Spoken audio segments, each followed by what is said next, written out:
I'm Morgan Ingram, 32 years old, an ER nurse and a single mother. 3 weeks ago, at my sister's wedding, in front of 200 guests, she grabbed the microphone and said, "My sister is a single mother, unwanted by anyone." The room laughed.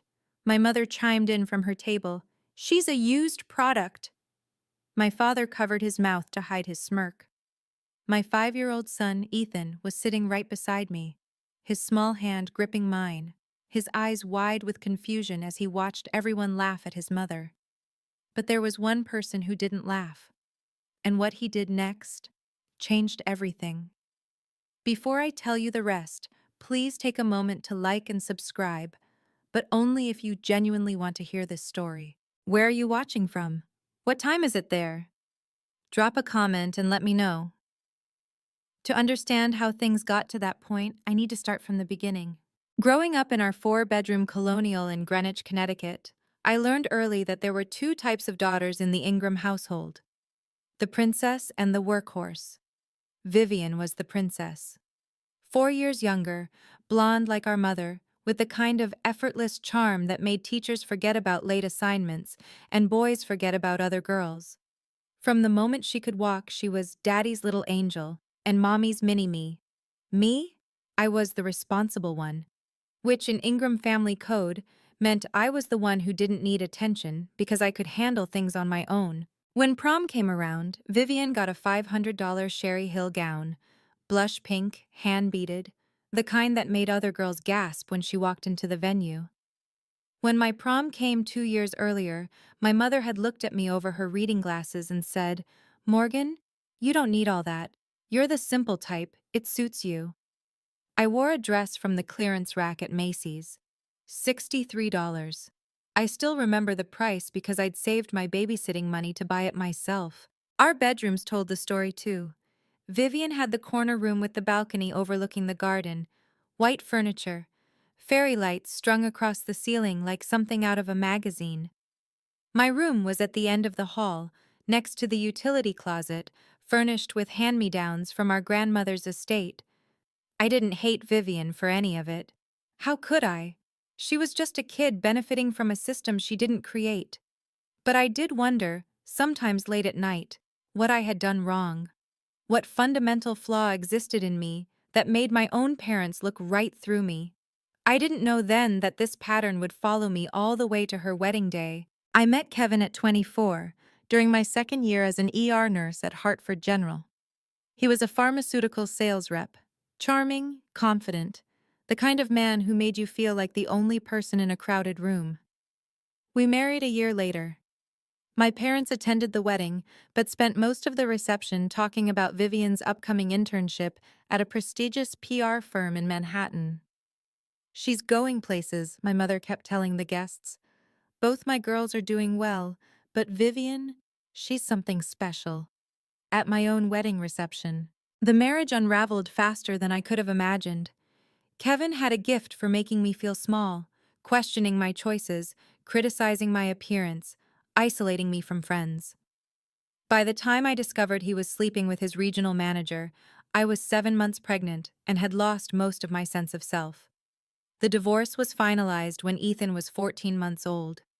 I was 27, alone, working night shifts while my son slept at a daycare that charged by the hour. My mother's response to the news? A long sigh, followed by, "I always worried you didn't know how to keep a man happy.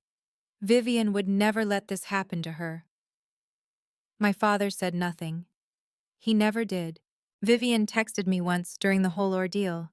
"That sucks. But honestly, you always pick the wrong guys. Maybe try therapy?" No offer to help, no checking in on Ethan, no acknowledgement that I was drowning.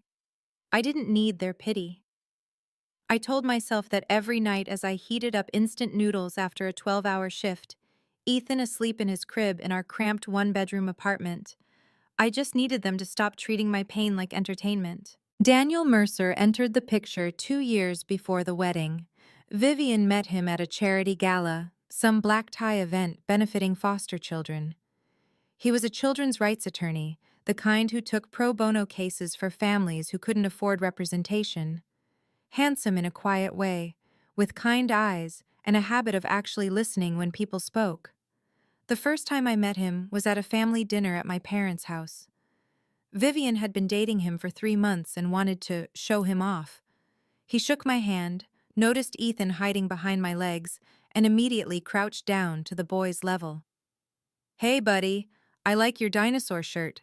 Is that a T-Rex?" Ethan had beamed.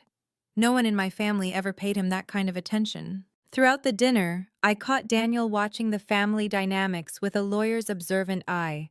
The way my mother redirected every conversation back to Vivian. The way my father laughed at Vivian's jokes but barely acknowledged mine. The way I automatically cleared the dishes while Vivian remained seated, checking her phone. Later, as I was loading my car, Daniel appeared beside me. "Does your family always treat you like that?" he asked quietly. I was so startled I almost dropped Ethan's diaper bag. "Like what?" "Like you're invisible." I forced a laugh. "That's just how we are. Vivian's the star, I'm the supporting cast." He didn't laugh, just nodded slowly, something unreadable in his expression. "You're a good mother," he said. "Ethan's lucky to have you." Then he walked back inside. I didn't understand why those words made my eyes sting, or why, for weeks afterward, I kept replaying that brief conversation in my head. The wedding invitation arrived in a cream envelope with gold calligraphy, so thick and expensive it felt more like a royal summons than an invitation. "Vivian Marie Ingram and Daniel James Mercer request the pleasure of your company." The venue was the Carlyle, a five-star hotel in Manhattan, with a ballroom that had hosted senators, celebrities, and at least one minor European royal. 200 guests. Estimated budget, $150,000, funded entirely by my parents. For context, when I got married, my parents contributed exactly $2,000 and complained about it for months afterward. The invitation came with conditions. Vivian called me 2 weeks before the wedding. "Morgan, I need to discuss some things." "Of course, what's up?" "First, please wear something understated. Pastels or neutrals only. I don't want anyone drawing attention away from me." I'd planned to wear a deep green dress I'd been saving for. "Okay, I can do that." "Second," she paused. "Do you really have to bring Ethan? He's 5. He'll probably get fussy and ruin the ceremony." "Vivian, I don't have anyone to watch him. Kevin's not in the picture and—" "Fine," she cut me off. "But keep him quiet, and you'll be at a table in the back so you can take him out quickly if he makes a scene." The morning of the wedding, my mother called. "Morgan, I've spoken with the event coordinator.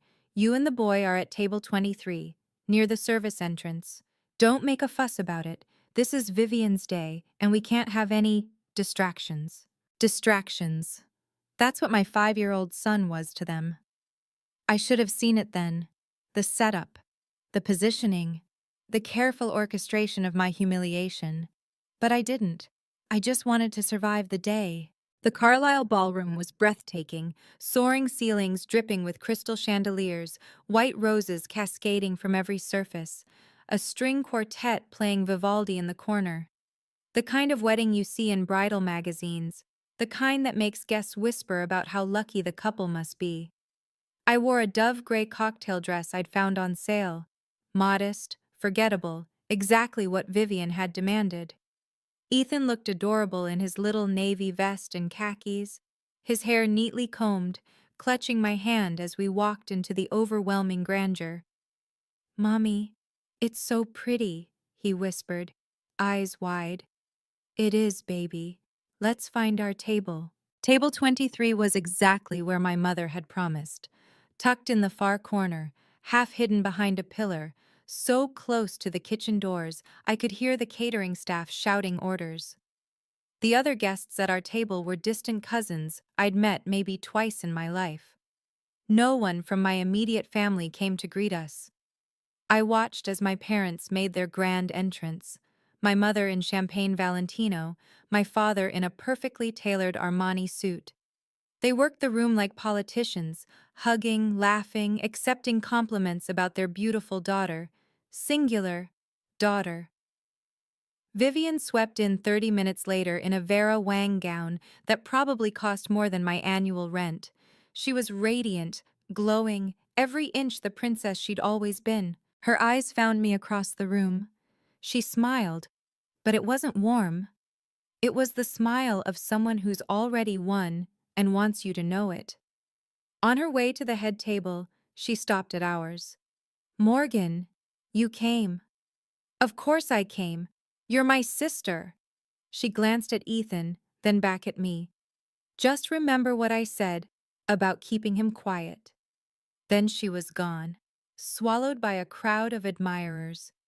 I caught a notification flash across my mother's phone, left carelessly on a nearby table.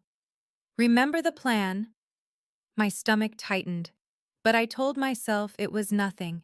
The ceremony was beautiful. Vivian cried delicately perfect tears as she exchanged vows with Daniel. My parents beamed from the front row. The guests dabbed at their eyes with monogrammed handkerchiefs. I sat in the back, Ethan on my lap, and tried to feel something other than hollow. During the cocktail hour, the photographer gathered the family for portraits. I started to stand, smoothing down my dress, when my mother appeared with a tight smile. "Just the immediate family for this set, Morgan. Parents of the bride." "I'm her sister. We're doing a smaller grouping first. You understand?" I understood. I always understood. Ethan tugged at my sleeve. "Mommy, why can't we be in the picture?" "We'll take our own pictures later, sweetheart. Smile for Mommy." I held up my phone and snapped a photo of him, trying to ignore the burning behind my eyes. At the reception, I watched from our distant table as aunts and uncles I'd known my whole life approached the head table to congratulate Vivian and Daniel. Not one of them stopped by to say hello to me. "Morgan, is that you?" Aunt Linda, my mother's sister, paused on her way to the bar. She looked uncomfortable. "I almost didn't see you back here." "The seating chart's creative," I said, forcing lightness into my voice. She glanced toward the head table, then back at me. Something like guilt flickered across her face. "Patricia's always had her preferences, I'm sorry, honey." Before I could respond, she was gone. I noticed Daniel's friend Mike setting up his phone on a small tripod at the edge of the dance floor, angled toward the stage. Probably live streaming for relatives who couldn't attend. I didn't think much of it then. I had no idea that phone would become the most important witness to what happened next. The clinking of silverware against crystal silenced the room. The MC, a polished man in a three-piece suit, stepped up to the microphone. "Ladies and gentlemen, the bride would like to say a few words." Applause rippled through the ballroom as Vivian rose from her seat, radiant in the glow of a dozen spotlights. She took the microphone with practiced ease, her Cartier bracelet catching the light. "Thank you all so much for being here," she began, her voice honey-sweet. "This is the happiest day of my life, and I'm so grateful to share it with everyone I love." She smiled at Daniel, who watched her with an expression I couldn't quite read. "First, I want to thank my incredible parents. Mom, Dad, you've given me everything. Your love, your support, your belief in me. I am who I am because of you." My mother pressed a hand to her heart, tears already forming. My father nodded proudly. "And I want to talk about family," Vivian continued, her tone shifting slightly. "About what family really means. About the lessons I've learned from watching everyone." Her eyes swept the room and landed on me. The warmth in her expression cooled. "Especially my sister." Ethan perked up beside me. "Mommy, Aunt Viv is talking about you." "I know, baby. Shh." But something in Vivian's smile made my blood run cold. It wasn't affection. It wasn't gratitude. It was anticipation. "Morgan, could you stand up?" Vivian called out, her amplified voice bouncing off the chandeliers. "I want everyone to see you." 200 faces turned toward our corner table. My legs felt like they were filled with concrete, but I stood. Ethan looked up at me confused. "There she is," Vivian said, her smile widening. My big sister. The one who taught me so many valuable lessons about life. See, my sister Morgan is a single mother. The words hung in the air, sharp and deliberate. A few guests shifted uncomfortably. Vivian's smile didn't waver. She got married young, had a baby, and then, well, things didn't work out. She tilted her head in mock sympathy. Her husband left her. Couldn't handle it, I guess. And now she's alone. Scattered nervous laughter from the crowd. I felt my face flush hot. My sister is unwanted, Vivian continued, her voice carrying a theatrical sigh. No man wants her. I mean, can you blame them? She's got baggage now, a kid, bills, that whole mess. More laughter, bolder this time. A few of Vivian's sorority sisters at a nearby table giggled into their champagne. I couldn't move, couldn't breathe. Then, from the head table, my mother's voice rang out clear as a bell. She's a used product. The room erupted, 200 people laughing, my mother laughing, my father covering his mouth, shoulders shaking with barely contained amusement. I looked down at Ethan. His small face was crumpled with confusion, his eyes darting between me and the laughing crowd. Mommy? His voice was tiny, scared. Why is everyone laughing at you? I couldn't answer. My throat had closed completely. I saw the notes in Vivian's hand then. Typed, prepared, rehearsed. This wasn't a spontaneous joke. This was planned, scripted. A coordinated attack disguised as a wedding speech. But you know what? Vivian was saying, riding the wave of laughter. Morgan taught me a valuable lesson. She showed me exactly what not to do with my life. So really, I should thank her. She raised her champagne glass toward me. To Morgan, my cautionary tale. The guests raised their glasses. Some were still laughing. Others looked uncomfortable but said nothing. And my 5-year-old son watched his mother become a punchline. Vivian wasn't finished. You know, growing up, everyone always asked why Morgan and I were so different. She set down her champagne, pacing the stage like a performer hitting her stride. Same parents, same house, same opportunities. But Vivian succeeded, and Morgan, well, she gestured vaguely in my direction. I used to feel bad about it. Poor Morgan, always struggling. Poor Morgan, can't keep a man. Poor Morgan, stuck in that sad little apartment with her sad little life. My mother nodded along, dabbing at her eyes, but they weren't tears of sympathy. They were tears of laughter. But then I realized, Vivian continued, some people are just meant to be warnings, not examples. And my sister? She's the best warning I could ask for. Applause. Actual applause. I felt Ethan's hand tighten around mine. His whole body was trembling. Mommy, I want to go, he whispered, his voice cracking. I know, baby. I know. But my legs wouldn't move. I was frozen, pinned under the weight of 200 judging eyes, my mother's cruel laughter, my father's complicit silence. This was rock bottom, I thought. This was the lowest point. I was wrong. Vivian raised her glass again. Honestly, Mom's right. Morgan is a used product, damaged goods. But hey, she shrugged with theatrical innocence. At least she's here to see how a real success story ends. The laughter swelled, and then movement from the head table. Daniel pushed back his chair.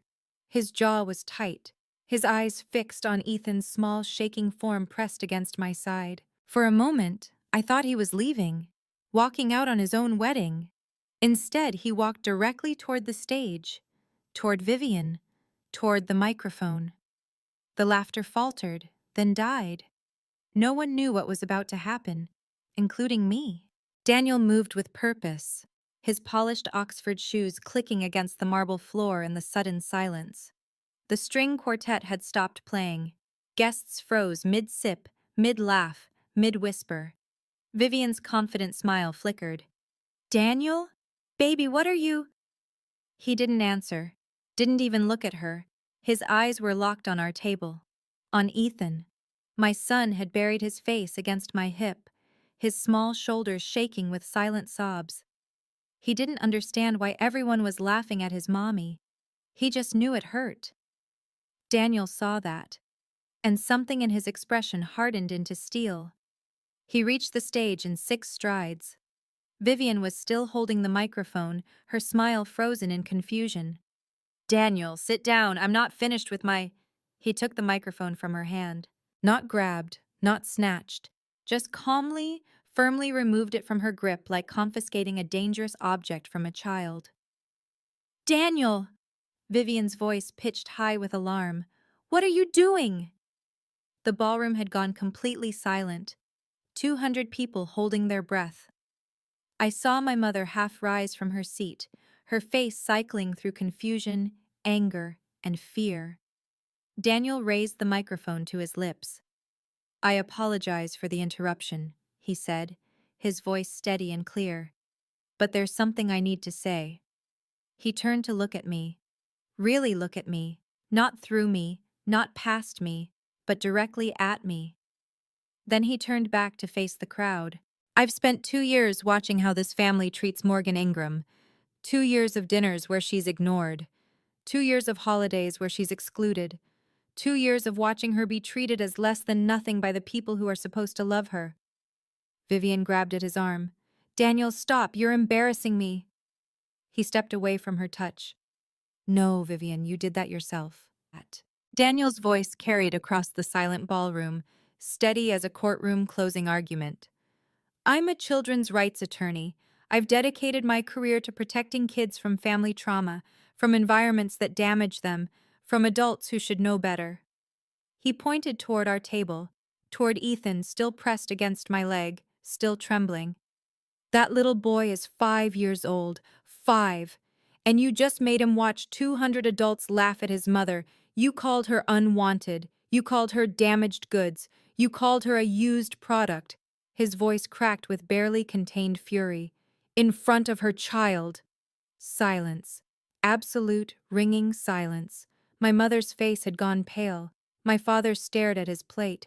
"I've spent my whole life fighting against exactly this kind of cruelty," Daniel continued. "And I cannot, become part of a family that inflicts it." He turned to Vivian. She was frozen, her perfect makeup suddenly garish under the harsh lights, her carefully crafted facade crumbling in real time. "Daniel, please," she whispered, the microphone catching every word. "You're overreacting. It was just a joke." "A joke?" His laugh was hollow. "You planned this. You rehearsed this. You turned your own sister's pain into entertainment." He stepped back from her, creating a visible chasm between them. "I can't marry you, Vivian. I won't." The collective gasp from 200 guests was audible. "And one more thing." Daniel's eyes found Mike's phone, still recording on its tripod. "My cousin Mike has been live streaming this reception for family members in California who couldn't attend. About 50 people have witnessed exactly what kind of family I almost married into." He set the microphone down on the stage with a soft thud. "I'm sorry for the disruption to your evening," he said to the stunned guests. "The bar is still open. Please, enjoy." Then he walked off the stage. The dam broke. "Morgan!" My mother was on her feet, her Valentino gown swirling around her ankles as she stormed toward our table. Her face was twisted with rage, not at Vivian, not at herself, but at me. "What did you do?" she hissed, jabbing a manicured finger in my direction. "What did you say to Daniel? You ruined your sister's wedding." "Mom, I didn't. You've always been jealous of her." My mother's voice rose to a shriek that silenced the tentative murmurs beginning to ripple through the crowd. "You couldn't stand to see her happy, could you? You had to poison Daniel against her." Vivian had collapsed into her chair at the head table, mascara tracking down her cheeks. Her carefully constructed moment of triumph had shattered into a very public nightmare. My father appeared at my mother's side, his expression hard. "What did you tell him, Morgan? Behind our backs. What did you say?" "I didn't tell him anything. I barely spoke to him." "Liar!" Vivian's voice cut through the ballroom. She was standing now, her Vera Wang gown seeming to mock the disaster unfolding around her. You've been trying to turn him against me since day one. You couldn't let me have one thing, could you? One perfect day. I felt the narrative shifting in real time. The guests who had been laughing minutes ago were now looking at me differently, not with sympathy, but with suspicion. She must have done something. Maybe the sister provoked this. Poor Vivian. I saw it happening. The rewriting of history right before my eyes. In a matter of minutes, I had transformed from victim to villain in the minds of 200 witnesses, and I realized, if I didn't leave right now, this would be my legacy. The jealous sister who destroyed her sibling's wedding. Forever. If you've ever been in a situation where you were blamed for something you didn't do, where people twisted the truth to make you the villain, comment "I understand, so I know I'm not alone in this." And if you want to know what I did next, like this video, that's how you tell me this story is worth finishing. Now, back to that ballroom. I looked down at Ethan. His face was red and blotchy from crying. His small hands were balled into fists against his chest. He was trying so hard to be brave, to understand why the world had suddenly become so loud and angry and scary. And in that moment, something shifted inside me. For 32 years, I had been the one who stayed quiet, the one who kept the peace, the one who absorbed every slight, every insult, every moment of being overlooked, because fighting back wasn't worth the drama. But this wasn't about me anymore. This was about my son watching his mother be torn apart and doing nothing. I stood up, not dramatically, not defiantly, just stood. Smoothed down my gray dress, lifted Ethan into my arms. I didn't say anything to Daniel, I said, my voice calm and clear. I didn't need to. He has eyes. He's watched you treat me like garbage for 2 years, and tonight he finally decided he couldn't live with it. My mother's mouth opened and closed like a fish. You're lying, Vivian spat. You've always been jealous, Morgan. Since we were kids. You can't stand that I'm better than you. I didn't argue, didn't defend myself. What was the point? Instead, I turned and began walking toward the exit. Behind me, I heard my mother's voice, shrill with desperation. Morgan! You come back here and apologize to your sister right now. I didn't turn around. Ethan wrapped his arms around my neck, his wet cheek pressed against mine. Mommy, he whispered, are we going home? Yes, baby. Good. A pause. I don't like it here. I know, sweetheart. I kissed his forehead as the ballroom doors loomed ahead. Neither do I. The walk from table 23 to the ballroom exit was approximately 40 feet. It felt like 40 miles. I kept my back straight, my steps measured. Ethan clung to me, his face hidden against my shoulder. Around us, 200 guests sat in stunned silence, watching the drama unfold like a live theater performance they hadn't paid to see. I saw Daniel standing near the doorway. He wasn't fleeing the scene. He was waiting.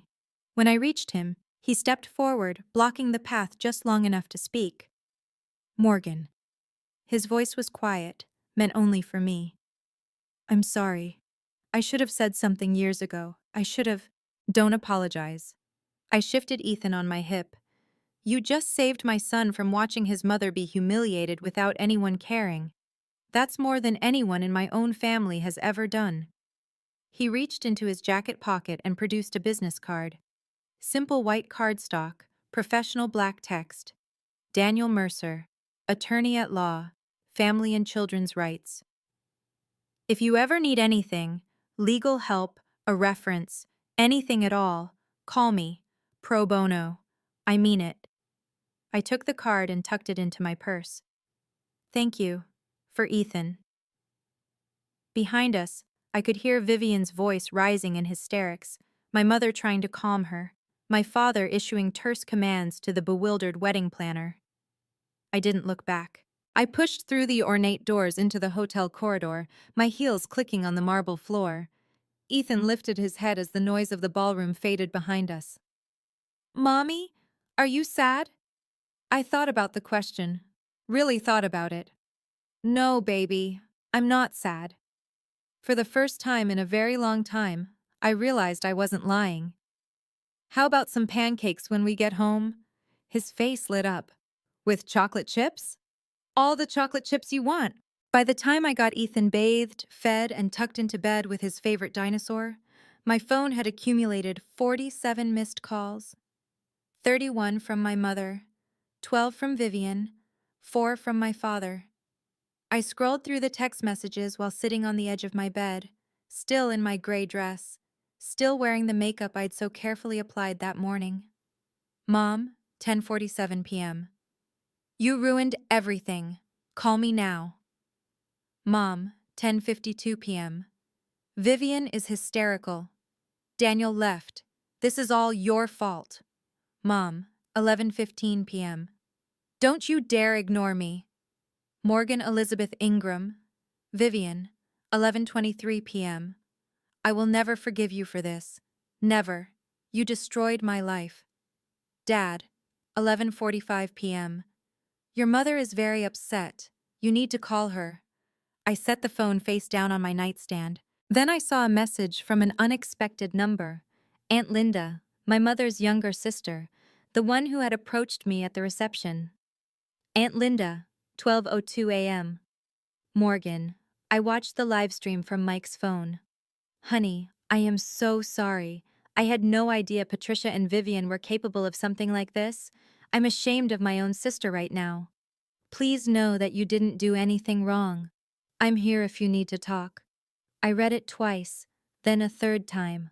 It was the first acknowledgement from anyone in my family, extended or otherwise, that what happened to me was wrong. Not my fault. Not something I provoked or deserved. Wrong. The tears I'd held back all night finally came. Quiet tears, the kind you cry when you're relieved and heartbroken at the same time. Someone had seen me, really seen me. And that single text meant more than 32 years of hoping my own mother would. The screenshots arrived at 8:47 the next morning. Rachel, my best friend since nursing school, had texted at 3 a.m. Don't read anything until you call me. Seriously, I have something you need to see. By the time I woke up, Ethan happily watching cartoons in the living room, there were 17 images waiting in my messages. Rachel had prefaced them with, a mutual friend's daughter is dating one of your cousins. She saw the family group chat. Morgan, they planned this. I opened the first screenshot. It was a group chat titled Ingram Family, No Morgan. A chat I'd been removed from 6 months ago after asking why I wasn't invited to Christmas Eve dinner. The messages were dated 2 weeks before the wedding. Vivian. I've been working on my speech. I'm going to call her out in front of everyone. Make her see what a disappointment she is. Mom, just don't go too far, sweetie. We don't want to seem cruel. Vivian. Mom, she deserves it. She shows up with that kid like she's not ashamed of her life choices. Someone needs to put her in her place. Mom. You're right. She's always been an embarrassment. Just make it funny. People love a good roast. Dad. Just don't mention me in it. Vivian. Trust me, she won't say anything back. She never does. I stared at the screen until the words blurred. They had planned it, orchestrated it. My mother had helped write the speech that called me a used product in front of 200 people. And my father, my quiet, passive father, had known and said nothing. Rachel's final message read, I'm so sorry, Morgan, but you needed to know. It wasn't spontaneous. It was a coordinated attack. She was right. I did need to know, because now I understood. There was nothing left to save. I sat with the screenshots for a long time. Ethan had fallen asleep on the couch, worn out from the chaos of the night before, his small chest rising and falling in peaceful rhythm. I watched him sleep and felt something settle inside me, something clear and cold and final. For 32 years, I had been chasing something that didn't exist. My mother's approval, my father's attention, my sister's respect. I had bent myself into impossible shapes, trying to earn love that was never going to come. I had accepted crumbs and called them enough. I had let them treat me like a placeholder, a supporting character in my own life story. And for what? so they could plan my public humiliation as a wedding gift to themselves? I closed the screenshots and opened a new document on my phone. I typed 2 words. No contact. That was it. No dramatic confrontation. No tearful phone call demanding explanations. No attempt to make them understand the depth of their betrayal. Just nothing. I would stop calling. Stop showing up to family events where I was only invited to be ignored. Stop hoping that someday, somehow, they would look at me and see someone worth loving. I wasn't going to announce it, wasn't going to give them the satisfaction of a scene they could spin into more evidence of my instability or jealousy. I would simply disappear from their lives the way they had always wanted me to. Quietly, completely, permanently. My phone buzzed with another call from my mother. I declined it and blocked the number. Then Vivian's. Blocked. Then my father's. Blocked. I looked at Ethan, still sleeping peacefully, and felt something unfamiliar loosen in my chest. Not anger, not grief, relief. "We're going to be okay, baby," I whispered to him. "I promise." They showed up 3 days later. I was just getting home from work, Ethan chattering happily about the finger painting he'd done at daycare, when I saw them standing on the steps of my apartment building. My mother in a cashmere coat, my father in his usual golf attire, both looking like they'd taken a wrong turn into the wrong neighborhood. "Morgan," my mother's voice was ice, "we need to talk." Ethan's grip tightened on my hand. "Mommy, why is Grandma here?" "I don't know, sweetheart. Go wait inside with Mrs. Patterson, okay? I'll be right there." My elderly neighbor had already appeared in her doorway, drawn by the tension in the hallway. She gave me a knowing look and held out her hand to Ethan. "Come on, honey, I just baked cookies." Once he was safely inside, I turned to face my parents. "You blocked our numbers," my mother said, her voice trembling with outrage. "After what you did to your sister, you blocked us?" "After what I did?" "You poisoned Daniel against Vivian. You destroyed her wedding. The venue is demanding full payment. The caterers won't refund a dime. Do you have any idea how much money you've cost this family?" I laughed. I couldn't help it. A sharp, bitter sound that made my mother flinch. "I didn't do anything, Mom. Vivian stood up and called me unwanted in front of 200 people. You called me a used product. Daniel made his own decision based on what he witnessed." "It was a joke," my mother threw her hands up. "A harmless joke that you—" "In front of my 5-year-old son." My voice dropped to a dangerous calm. "You humiliated me in front of Ethan.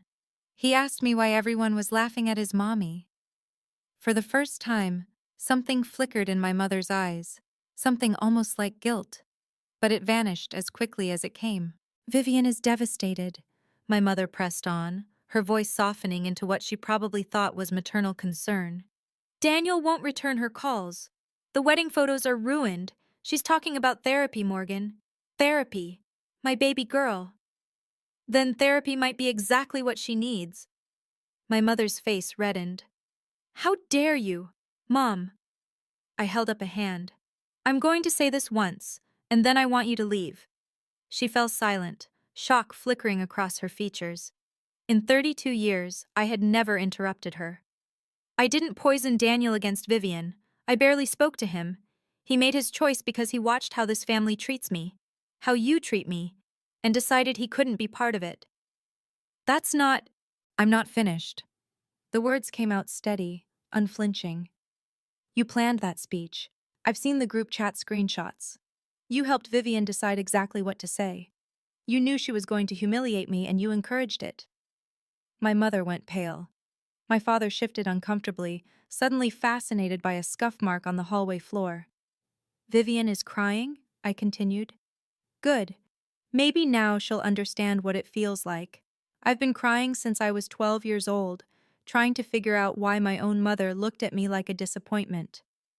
"Morgan, that's not fair. You called me a used product, Mom. In front of my child. In front of 200 people. And you're standing here asking me to apologize?" The silence stretched between us like a chasm. "I love you," I said quietly. "I've spent my whole life loving you and hoping you'd love me back. But I can't do this anymore. I won't raise Ethan in an environment where he learns that abuse is acceptable if it comes from family." I stepped toward my door. "Please leave. If you've ever had to set a boundary with someone you loved, even when it broke your heart, comment boundaries. So I know you understand. And if you want to hear what happened next, keep watching, because what I'm about to tell you proves something important. Sometimes walking away is the most powerful thing you can do. Let me take you back to that hallway." My mother's face cycled through a dozen emotions in 3 seconds: disbelief, rage, hurt, calculation, before landing on her weapon of choice: tears. "Morgan." Her voice cracked artfully. "You're going to regret this. When I'm gone someday, you'll wish you'd been a better daughter." The guilt trip, classic Patricia Ingram. A year ago, it would have worked. 6 months ago, it would have made me apologize. Even a week ago, I might have hesitated. But that was before she laughed at her own daughter being called worthless, before she added her own knife to the wound, before I watched my son's face crumble as his grandmother made his mother into a punchline. "Maybe," I said. "Or maybe I'll look back and know that I protected my child from the same damage you did to me." The door to Mrs. Patterson's apartment opened. Ethan peeked out, cookie crumbs on his chin. "Mommy, are you coming?" I smiled at him. A real smile, warm and sure. "Yes, baby, 1 minute." My mother lunged toward him, arms outstretched. "Ethan, sweetheart, come give Grandma a hug." I stepped between them, not aggressively but firmly. "No." The word hung in the air like a slap. "He's my grandson. And he's my son, and I decide who gets access to him." My father finally spoke, his voice gruff with discomfort. "Morgan, your mother is upset. Let's all just calm down and—" "Goodbye, Dad." I took Ethan's hand and guided him toward our apartment door. At the threshold, I turned back one last time. My mother was crying, real tears now, or close enough. My father stood helplessly beside her. "I'm not doing this to punish you," I said. "I'm doing this because I finally understand that I deserve better than what you've given me." Then I closed the door and locked it. The video spread faster than my mother could contain it. Within a week, it had made the rounds through the extended Ingram family: cousins, aunts, uncles, second cousins I'd never met, passed along like evidence in a trial. Aunt Linda called me on a Tuesday evening. "Morgan, I just got off the phone with your Uncle Robert in Sacramento. He saw the live stream. Well, he used words I won't repeat about your mother and Vivian. I didn't ask anyone to share it. You didn't have to. Mike sent it to his mother, who sent it to her bridge club, who sent it to everyone else. Honey, you know how family gossip works." I did. It was the same network that had spread rumors about my divorce, my failure to keep a husband, my status as the family disappointment. Now that network was working in my favor. "Your mother tried to call me yesterday," Aunt Linda continued. "Wanted me to help manage the narrative. I told her the narrative managed itself the moment she opened her mouth in front of 200 witnesses and a camera. Despite everything, I felt a small, unexpected spark of satisfaction. "How's Vivian?" Aunt Linda hesitated. "Not good. Daniel's officially ended things. His family sent back the engagement gifts with a letter from their lawyer, something about irreconcilable value differences. Professional courtesy wrapped around devastating rejection." "And your mother?" Aunt Linda sighed. "She's been calling everyone, trying to explain that it was just a joke that got out of hand. But people saw the video, Morgan. They heard her. No amount of spin changes what they witnessed with their own eyes." I thought about my mother, desperately dialing relatives, trying to rebuild a reputation she'd destroyed in 30 seconds of gleeful cruelty. "Let her spin," I said quietly. "I'm done explaining myself to people who don't want to understand." Vivian tried damage control 2 weeks after the wedding. She posted a lengthy statement on Facebook, carefully worded, professionally crafted. probably reviewed by a PR friend. I want to address the misunderstanding at my wedding. What was intended as lighthearted family humor was taken out of context by those who don't understand our dynamic. My sister Morgan and I have always had a playful relationship, and I'm heartbroken that a private family moment was twisted into something malicious by outside parties with their own agendas. It continued for 6 paragraphs, never once apologizing, never once acknowledging what she'd actually said. The comments section became a battlefield. Vivian, I've seen the video. There was nothing playful about it. You literally called your sister unwanted, and your mom called her used goods. How is that a misunderstanding? The video is still circulating. We can all see exactly what happened. Girl, this ain't it. Own your mistake. Rachel sent me screenshots of the meltdown, though I'd already muted everything related to my family. She's getting destroyed, Rachel texted. Her coworkers are asking questions. Someone said her boss called a meeting about professional conduct outside the workplace. I didn't feel triumphant. I didn't feel vindicated. Mostly, I felt tired. A few days later, I heard through Aunt Linda that Daniel's mother had called my mother directly. She said, and I'm quoting here, "I didn't raise my son to marry into a family of bullies. You should be ashamed of yourselves." Mrs. Mercer, a retired family court judge, had seen enough dysfunction in her career to recognize it instantly. Vivian had lost her fiancé, her reputation was crumbling, her job was under scrutiny, and I hadn't done anything. I hadn't needed to. The truth had been enough. Daniel called me 3 weeks after the wedding. I almost didn't answer. The number wasn't saved in my phone, and I'd become wary of unfamiliar callers. But something made me pick up. "Morgan, it's Daniel Mercer." I sat down on my couch, pulling a blanket over my legs. Ethan was asleep in the next room, and the apartment was quiet. "Daniel, hi. I hope I'm not overstepping by calling. I wanted to apologize." "You already apologized. At the hotel." "Not properly." He exhaled, and I heard exhaustion in his voice. "I watched your family treat you like dirt for 2 years. 2 years, Morgan, and I told myself it wasn't my place to say anything, that Vivian would grow out of it, that they were just difficult.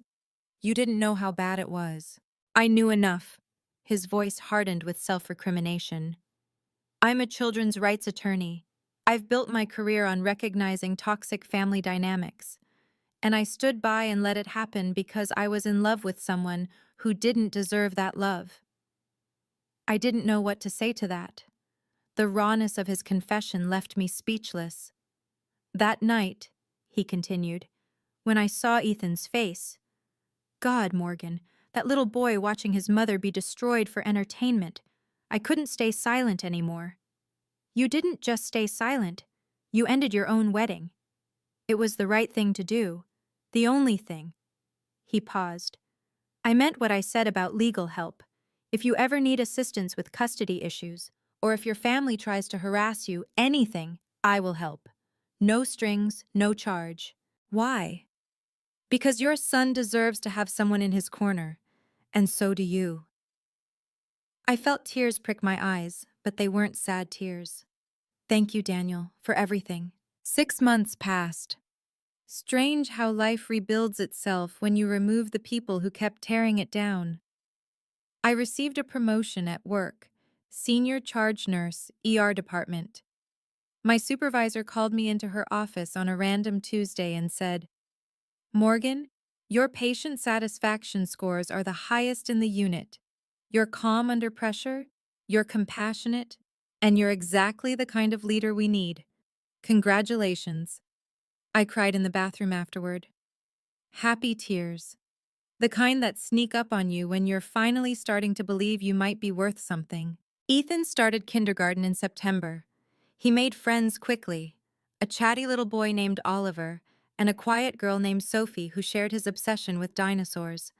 His teacher sent home a note after the first month. "Ethan is a joy to have in class. He's kind, curious, and always willing to help others."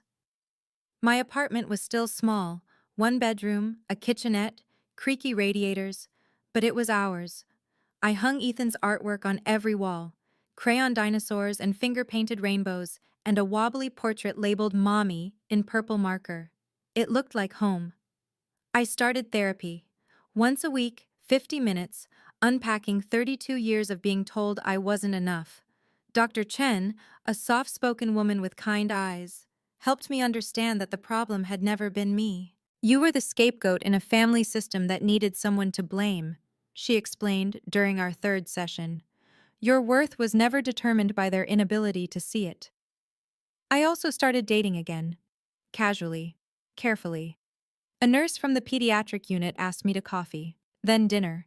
Nothing serious, but the idea that someone might want to know me, the real me, felt revolutionary. For the first time in my life, I wasn't waiting for permission to be happy.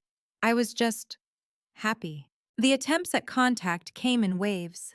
First, a birthday card for Ethan, arriving 2 weeks late with no return address, though I recognized my mother's handwriting. Inside, $100 bill and a note. To our grandson, we miss you. I put the money in Ethan's college savings account and recycled the card. Then a text from an unknown number. Vivian, using a friend's phone. Morgan, we need to talk. I've been doing a lot of thinking. Call me. I didn't call. A few weeks later, a voicemail from my mother, her voice pitched in that particular tone of wounded victimhood she'd perfected over decades. Morgan, this has gone on long enough. Family is family. You can't just cut us out forever. I'm your mother. Don't I deserve a chance to explain? I deleted it without finishing. The hardest one came from my father. He showed up at my workplace, something he'd never done in the 8 years I'd been a nurse. I found him waiting in the lobby, looking uncomfortable and out of place among the worried families and beeping equipment. 5 minutes, he said when I approached. Please. We stepped outside into the gray November afternoon. Your mother is struggling, he said. She cries every day. Vivian won't leave her room. The family Thanksgiving was... He trailed off. Was what, Dad? Empty. I waited. I know what happened wasn't right. The admission seemed to cost him something. But Morgan, your mother loves you in her own way. She doesn't know how to... Dad. I cut him off, gently but firmly. I spent 32 years waiting for Mom to love me in a way that didn't hurt. I can't wait anymore. And I won't let Ethan grow up waiting too. He nodded slowly, something crumbling behind his eyes. I understand, he said quietly. And for the first time, I believed he did. Today, as I record this, it's been 8 months since my sister's wedding. I'm sitting in our little apartment, Ethan asleep in the next room, his nightlight casting dinosaur shadows on the ceiling. Tomorrow is his 6th birthday. I've got a homemade cake in the fridge, chocolate with too much frosting, just the way he likes it, and a second-hand bike waiting in my neighbor's storage unit, wrapped in a bow I tied 3 times to get right. I got my promotion. I'm seeing someone, Michael, the pediatric nurse, who tells me I'm beautiful and means it in a way I've never heard before. I have friends who show up, a therapist who helps me unpack decades of damage, and an aunt who calls every Sunday just to check in, and I have my son. Last week, Ethan brought home a picture from school. It was a family tree assignment, and while most kids drew grandparents and cousins and sprawling networks of relatives, Ethan had drawn just 2 figures. A tall woman with brown hair, a small boy beside her, holding her hand. That's our family, Mommy, he said proudly. Just us. I hung it on the refrigerator, right at eye level. My mother hasn't stopped trying to reach me, neither has Vivian. I get the occasional message through relatives, the rare handwritten letter that goes straight into the trash. I don't hate them. That's the strange part. I spent so long being angry at the favoritism, the cruelty, the 1,000 small cuts of growing up invisible. But somewhere along the way, the anger faded into something quieter. Not forgiveness, not reconciliation, just peace. I chose myself.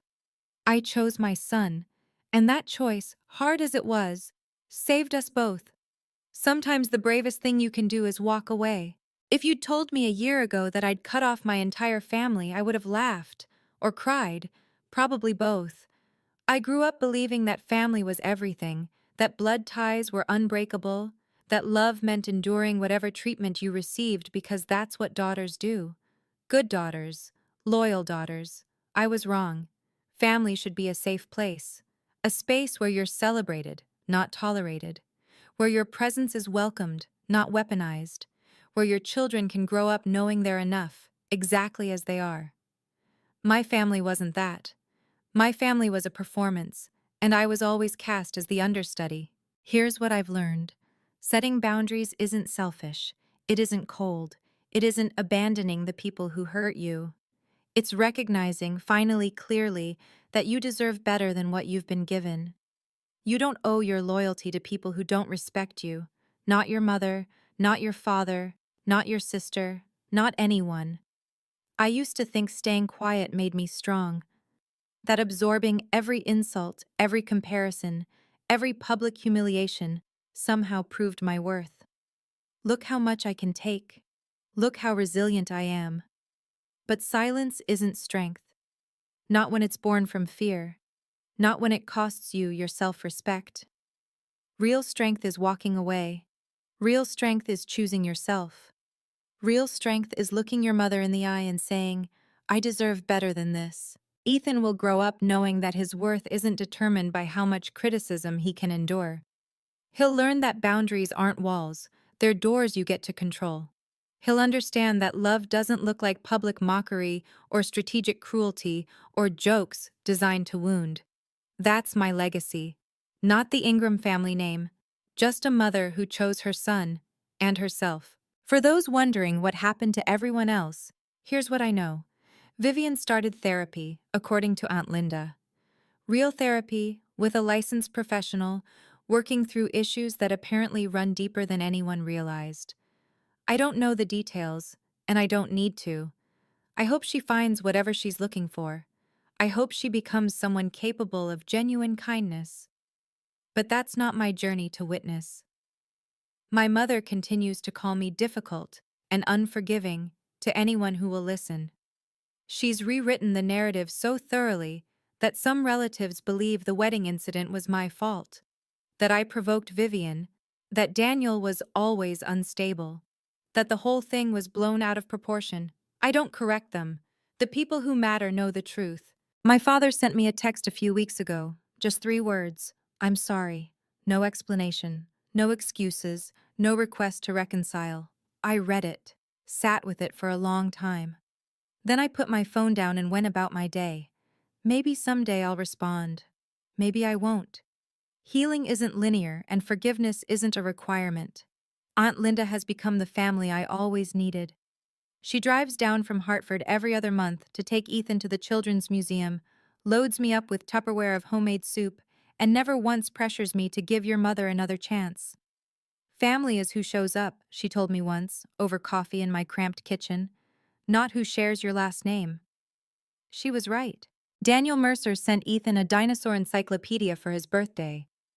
No note, no strings, just a gift from someone who remembered a scared little boy and wanted to make him smile.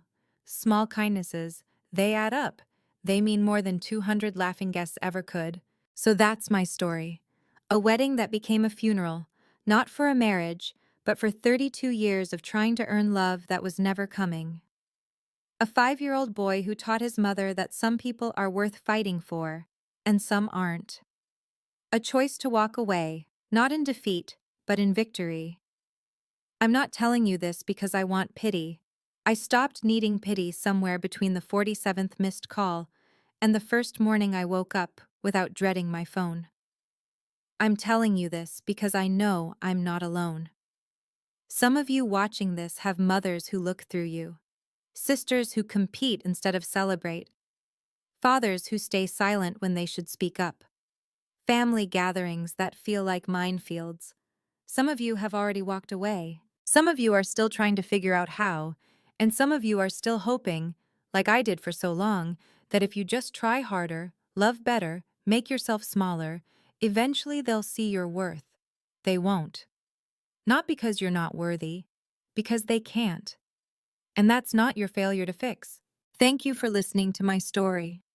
If it resonated with you, if you've ever had to set boundaries with someone you loved, ever had to choose yourself over family expectations, ever wondered if you were strong enough to walk away, please subscribe and hit that notification bell. I have more stories to tell, and I think some of them might help you too. Check out the description for another video about setting boundaries with toxic family members. And if you're comfortable, drop a comment. Have you ever had to cut someone off for your own peace? I'd love to hear your stories too. You're not alone in this. None of us are.